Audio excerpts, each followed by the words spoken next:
ସନ୍ଧ୍ୟାରେ ଯାହା ଅନୁଭବ କରିଛି ତାହାକୁ ନେଇ ଯେଉଁ ଛୋଟ କବିତାଟି ଲେଖିଛି, ସେ କବିତାର ଶୀର୍ଷକ ରଖିଛି ମୋ ବଗିଚାର ଗଛ।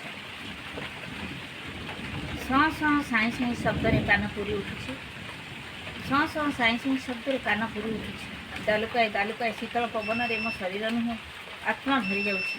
ମଝିରେ ମଝିରେ ଚିଁ ଚାଁ ଶବ୍ଦ, ମଝିରେ ମଝିରେ ଚିଁ ଚାଁ ଶବ୍ଦ। ଆହା କି ନରମ, କି କୋମଳ ସେ ଶବ୍ଦର, କି ସ୍ପର୍ଶ ଅନୁଭବୀ ଛଡ଼ା କିଏ ବା କହିପାରିବ। ଘରଟି ମୋର ମଝିରେ, ଚାରିପଟେ ଜାମୁ, ପିଜୁଳି, ଆମ୍ବ, ନିମ୍ବର ବୃକ୍ଷରାଜି।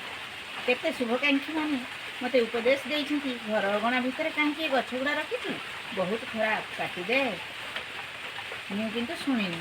ଏବେ ନିଦାଘ ଆସି ପ୍ରଚଣ୍ଡ ଆଘାତ ଦେଉଛି, ନିଦାଘ ଆସି ପ୍ରଚଣ୍ଡ ଆଘାତ ଦେଉଛି। କିନ୍ତୁ ମୋର ଏଇ ଅଗଣାର ବୃକ୍ଷରାଜି ସେ ଆଘାତରୁ ମୋତେ ପ୍ରତିହତ କରୁଛି, ସେ ଆଘାତରୁ ମୋତେ ପ୍ରତିହତ କରୁଛି।